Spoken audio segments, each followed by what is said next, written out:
ई शिक्षा कोष से हो शिक्षकों की समस्याओं का समाधान। आज सभी शिक्षक का हाजिरी बन रहा है ई शिक्षा कोष से। विभिन्न जो एमडीएम का रिपोर्ट है या अन्य रिपोर्ट है वह ई शिक्षा कोष से जा रहा है। हम इसका स्वागत करते हुए बिहार के आदरणीय मुख्यमंत्री, शिक्षा मंत्री और विशेषकर एस सिद्धार्थ साहब से करबद्ध आग्रह करते हैं कि आप एक ऐसा ऐप विकसित कीजिए इस शिक्षा कोष में जहां शिक्षक अपनी समस्याओं को डाल दे, उस पर अपनी समस्या को लिख दे। शिक्षक अपनी व्यक्तिगत समस्या है, विद्यालय की समस्या है, बच्चों की समस्या है, पढ़ाई की समस्या है, उन समस्याओं को उस ऐप पर डाले और उसका समाधान आपके विभाग की स्तर से हो।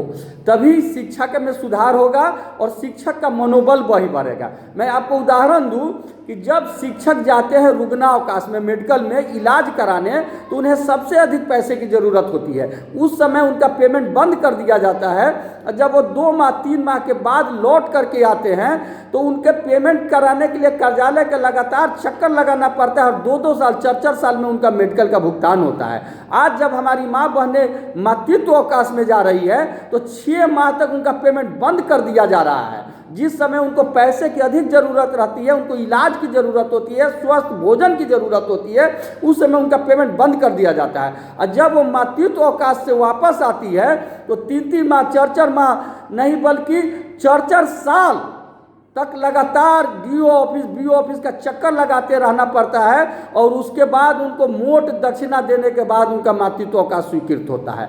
इस तरह की बहुत सारी समस्याएं हैं जिसके लिए आप किसी भी चल जाइए डीओ ऑफिस में, विशेष करके आप चंपारण में आ रहे हैं मुख्यमंत्री, किसी भी ऑफिस में चल जाइए, वहाँ दिन भर सिर्फ बेंच डेस्क का ठेकेदार, भवन के ठेकेदार का लाइन लगा हुआ है और वहीं डीओ साहब का काम है करना। कहीं शिक्षक का काम नहीं हो रहा है और शिक्षक रोज परेशान हो रहे हैं। उनको 2 टाइम हाजिरी बनाना है, आखिर वो किस छुट्टी में जाए, कैसे जाए। इसलिए हम आपसे करबद्ध आग्रह करते हैं कि आप एक ऐप विकसित कीजिए जिस पर शिक्षक अपनी समस्या डाल देंगे। आज बहुत सारा ऐसा जिला है, पश्चिमी चंपारण जैसा जिला, जहाँ एरियर 10 साल से बाकी है, 5 साल से बाकी है।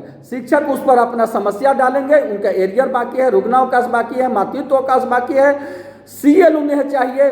आप सीएल स्वीकृत कर सकते हैं इस शिक्षा कोष से, मातृत्व अवकाश इस शिक्षा कोष पर, जो अवकाश है इस शिक्षा कोष पर, लेकिन उसमें जो पेमेंट उसको मिलना है स्वीकृत करके वो आप नहीं दे सकते हैं इस शिक्षा कोष से। यह शिक्षकों का शोषण है। इसलिए आपसे आग्रह है कि आप एक ऐप विकसित कीजिए जहां शिक्षक अपनी समस्या डाले, चाहे प्राथमिक विद्यालय के शिक्षक हो, माध्यमिक के हो, उच्चतर माध्यमिक के हो, नियोजित हो, नियमित हो, बीपीएससी अध्यापक हो, जो भी हो, वो अपना उस पर समस्या डालेंगे और उसका समाधान आप कीजिए।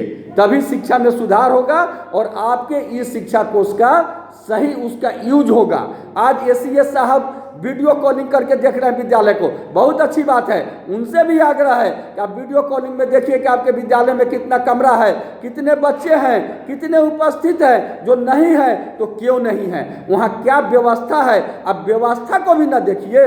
मैं आपसे आग्रह करता हूँ कि जहाँ भी कमी पाई जाती है, जो निरीक्षण कर्मी इस बीच में आए हैं उन सब पर कार्रवाई कीजिए। आप में अगर दम है, आप वास्तव में सुधार चाहते हैं तो आप डीपीओ पर कार्रवाई कीजिए, बीओ पर कार्रवाई कीजिए, जो सिर्फ जांच के नाम पर रुपए का बाजार बनाए हुए हैं। मैं दावे के साथ कहता हूं कि जितने डीपीओ हैं उनमें अधिकांश 10% 20% अच्छे हैं, लेकिन 70% का काम सिर्फ बेंच डेस्क बेचना, थाली बेचना, फीडबैक रूम में कमीशन लेना है। इसलिए आप समस्याओं का समाधान कीजिए। एक समस्या के लिए शिक्षक जो 50-50 दिन डीपीओ ऑफिस का चक्कर लगाना पड़ता है, वो चक्कर लगवाना बंद कीजिए ताकि शिक्षक मानसिक तनाव से मुक्त होकर विद्यालय में रह करके अपना पठन पाठन का कार्य कर सके। और इसके लिए एकमात्र उपाय है कि आप ऐप विकसित कीजिए और इस शिक्षा कोष से सारा शिक्षक अपने समस्या को डाले और 30 दिन के अंदर उनके समस्याओं का समाधान कर दिए। तभी शिक्षक में वास्तव सुधार होगा,